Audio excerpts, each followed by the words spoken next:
Algae के lectures की कड़ी में हमने पिछले लेक्चर में बात की थी कारा के बारे में।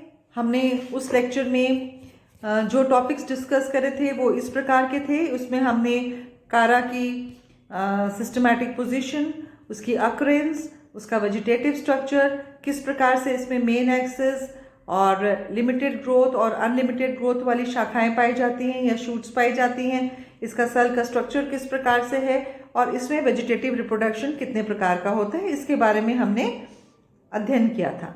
आज का जो हमारा लेक्चर है इसमें हम लोग कारा में सेक्सुअल रिप्रोडक्शन किस प्रकार से होता है वो बात करेंगे। जो कारा में अत्यंत ही प्रगत या एडवांस प्रकार का oogamous रिप्रोडक्शन पाया जाता है।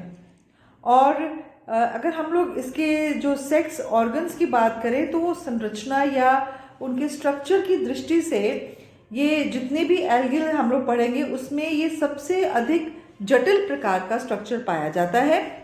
ये बहुत इम्पॉर्टेंट इसलिए भी है क्योंकि ये मैक्रोस्कोपिक प्लांट है। ये अगर आप लोग प्रैक्टिकल पॉइंट ऑफ व्यू से भी देखेंगे तो कारा का मेंबर ज़रूर जो है ये प्लांट आइडेंटिफिकेशन में या वैसे भी स्पॉटिंग में भी कहीं पे भी आपको कारा जरूर दिया जाता है।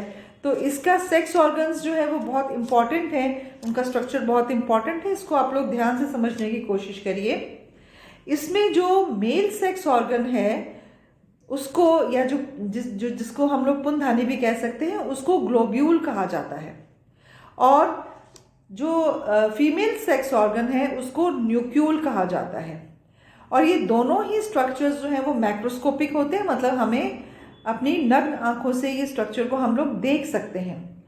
और कारा की ज़्यादातर जो स्पीशीज़ होती हैं ये होमोथैलिक या मोनोशियस या उभयलिंगाश्री हैं, मतलब कि एक ही प्लांट में मेल और फीमेल सेक्स ऑर्गन्स हमें देखने को मिलेंगे। जैसे इस चित्र में आपको स्ट्रक्चर दिख रहा है, इसमें जो ऊपर वाला थोड़ा इलोंगेटेड स्ट्रक्चर है ये फीमेल सेक्स ऑर्गन है जिसको हम लोग न्यूक्यूल कहते हैं, और जो नीचे वाला स्ट्रक्चर है उसको हम लोग ग्लोब्यूल कहते हैं जो कि इसका मेल सेक्स ऑर्गन है। इनका स्ट्रक्चर कैसे होता है वो अभी हम लोग डिस्कस करेंगे। और एक चीज़ और आप ध्यान में रखिएगा कि ज़्यादातर जैसे मैंने बताया इनकी स्पीशीज़ जो हैं वो मोनोशियस है, मेल और फीमेल सेक्स ऑर्गन एक ही जो है वो थैलस में पाया जाएगा। और इनमें हमेशा जो नोक्यूल या फीमेल सेक्स ऑर्गन है ये मेल सेक्स ऑर्गन से ऊपर इसकी पोजीशन होगी। जैसे इस चित्र में भी दिख रहा है, जो गोल संरचना है वो नोक्यूल है और जो इलोंगेटेड स्ट्रक्चर है वो फीमेल सेक्स ऑर्गन है। जो फीमेल सेक्स ऑर्गन है वो नोक्यूल है जो कि ग्लोब्यूल के ऊपर हमें देखने को मिल रहा है। जो ग्लोब्यूल है वो गोल संरचना है जो कि नीचे है। तो हमेशा ग्लोब्यूल के ऊपर हमको न्यूक्यूल दिखाई देगा। सबसे पहले हम लोग जो मेल सेक्स ऑर्गन या एंथ्रीडियम या ग्लोब्यूल का स्ट्रक्चर है उसको हम लोग स्टडी करेंगे। जो इसका एंथ्रीडियम या ग्लोब्यूल है ये जब ये मैच्योर हो जाता है तो ज़्यादातर ये पीले या लाल रंग की संरचना बन जाती है, जो कि काफ़ी इसका स्ट्रक्चर काफ़ी जटिल होता है। इसको हम अब ध्यान से स्टडी करने की कोशिश करेंगे। इनकी जो ये इसका स्ट्रक्चर होता है इसमें सबसे पहले इसके जो ये ग्लोब्यूल है ये 8 इसकी जो भित्ति या इसकी जो शील्ड है वो 8 कोशिकाओं के द्वारा बनी हुई होती है जिनको शील्ड सेल्स कहते हैं। जो इसकी वॉल है वो 8 सेल्स के द्वारा बनी है और इन कोशिकाओं को हम लोग शील्ड सेल्स या शील्ड कोशिकाएं कहते हैं। ये आपको दिख रही हैं बाहर वाली कोशिकाएं जो हैं वो शील्ड सेल हैं। और ये शील्ड कोशिकाएं जो होती हैं इनमें जो है वो अनेक प्रकार की इनकी जो बाहरी भित्ति है इसमें अनेक प्रकार की इनफोल्डिंग्स पाई जाती हैं। और प्रत्येक जो शील्ड कोशिका के केंद्र से एक बेलनाकार कोशिका विकसित होती है। जो बेलनाकार कोशिका इसके अंदर विकसित होती है इसको मेनूब्रियम कहते हैं। और इसका जो विस्तार है वो ग्लोब्यूल के केंद्र की तरफ तक होता है, इसको मेन्यूब्रम कहा जाता है। जो मेन्यूब्रम है ये एक तरह की बेलनाकार संरचना है। और जो मेन्यूब्रियम है इसके आगे जो डिस्टल एंड या दूरस्थ छोर कह सकते हैं जिसको हम लोग, उस पर एक या एक से अधिक गोलाकार कोशिकाएं पाई जाती हैं। इनको कैपिटुलम कोशिकाएं कहते हैं।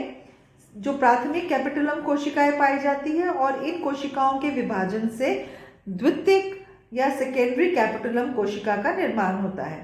और सेकेंडरी कैपिटुलम कोशिका की जो आगे शीर्ष होता है उसमें हमें एंथ्रीडियल फिलामेंट या पुंधानी तंतु जो देखने को मिलती हैं, और इन तंतुओं की प्रत्येक कोशिका से एक पुमनु या एंथ्रोजॉइड का निर्माण होता है। इसको थोड़ा सा फिर से हम लोग स्टडी करते हैं। ये देखिए, ये जो ग्लोब्यूल का ऊपर का स्ट्रक्चर है ये बना होता है 8 कोशिकाओं से, जिनको शील्ड सेल्स कहते हैं, जिनमें काफ़ी इनफोल्डिंग्स पाई जाती हैं।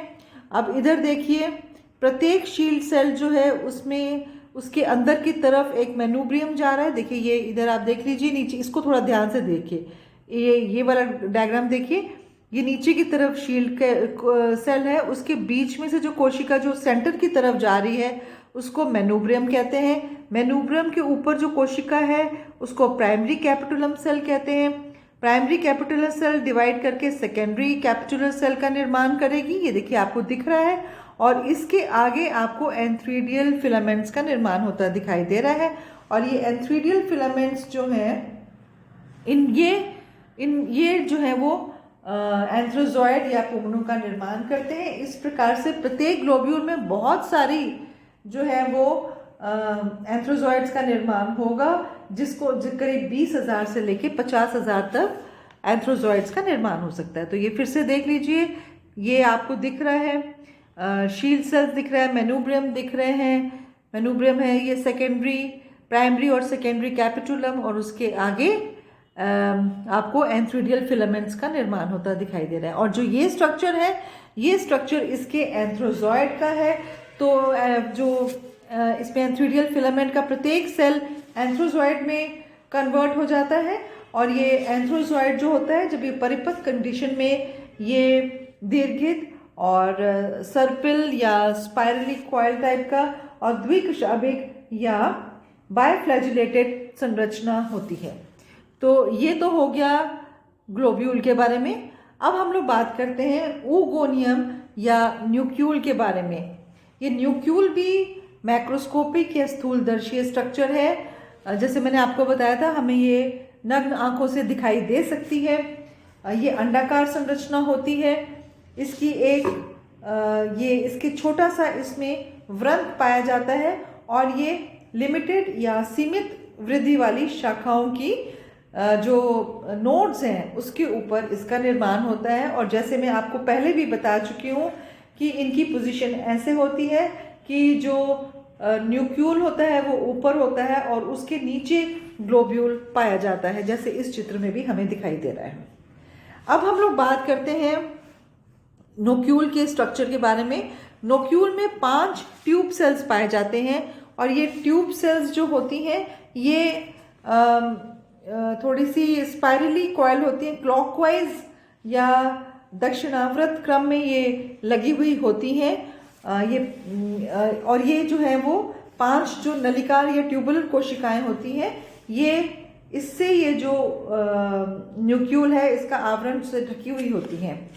और इसकी जो एक से अधिक बार ये कुंडलित भी हो सकती हैं, और जो प्रत्येक ये नलिकार ये जो कोशिका होती है ये विभाजन करके और टॉप पर या शीर्ष पर एक छोटी कोशिका बनाती है जिसको कोरोना कहते हैं। तो ये टोपी का निर्माण करती है, इससे जो टोपी बनती है इसको कोरोना कहते हैं। ये भी 5 होती हैं और टॉप पर होती हैं, और इनके सेंटर में जो अंडधानी है उसके सेंटर पे एग पाया जाता है। और इसके अंदर जो भोजन पदार्थ है वो स्टार्च के रूप में इसमें या जो स्टार्च ग्रेन्स के रूप में इसमें संचित होता है। एक चीज़ और बहुत इंपॉर्टेंट इसमें हमें ध्यान रखनी है कि इसमें जो ये एग होता है या oogoneum जिसे हम कह सकते हैं, इसके टॉप पर एक कचाव या हाइलाइन स्ट्रक्चर होता है जिसको ग्राही बिंदु या रिसेप्टिव स्पॉट कहा जाता है। तो रिसेप्टिव स्पॉट यहाँ से जो पुमनु या एंथ्रोजॉइड जो है वो ओगोनियम के अंदर प्रवेश करता है। इसके बाद हम लोग अब इसकी फर्टिलाइजेशन की बात करेंगे। तो जब अर्धधानी परिपक्व हो जाती है तो इसकी जो 5 नली कोशिकाएं या ट्यूबुलर जो सेल्स हैं कोरोना की, वो एक दूसरे से अलग होने लग जाती हैं, जिसके फलस्वरूप जो ओगोनियम के चारों तरफ 5 लंबी लंबी दरारें या स्लिट्स बन जाती हैं। और इसी समय जब ये स्लिट्स का निर्माण होता है, उसी के साथ साथ इसकी जो अंडधानी है या ओगोनियम के जो एपेक्स वाला पोर्शन है, ये शिखाग्र है, वो भी जेलेटिनाइज हो जाता है। तो ऐसी स्थिति में जब उसमें जेलेटिनाइज होता है तो वो जो पुमनु पानी में तैर रहे होते हैं एंथ्रोजॉइड्स, वो अंडधानी में प्रवेश कर जाते हैं और एग और पुमनु या एंथ्रोजॉइड का केंद्रक जब आपस में उसका संयोजन हो जाता है तो उस स्पोर का उसके बाद निर्माण होता है। जायगोट का निर्माण होता है और जायगोट अपने बाहर वॉल्व का निर्माण करके और उसके बाद उस स्पोर का निर्माण हो जाता है। अब हम लोग उस स्पोर की बात करते हैं। तो इसमें जो ऊस्पोर होता है वो एक मोटी भित्ति वाला स्ट्रक्चर हो जाता है। वो ये पीला या लाल या भूरे रंग का होता है और इसकी कोशिका भित्ति जो है वो 4 लेयर्स में डिवाइडेड होती है। और फर्टिलाइजेशन के कुछ समय तक तो ऊस्पोर जो है वो जो इसके आसपास ट्यूबुलर सेल्स हैं उसी के बीच में रहता है, पर उसके बाद ये ट्यूबुलर सेल्स जो हैं वो टूट जाती हैं और जो ऊस्पोर है वो रिलीज हो जाता है और वो जो जल कुंड है उसके सतह के ऊपर या तल के ऊपर बैठ जाता है और वहाँ पर ये विश्राम अवस्था में चला जाता है। विश्राम अवस्था की जो पीरियड है वो अलग अलग स्पीशीज में अलग अलग हो सकती है।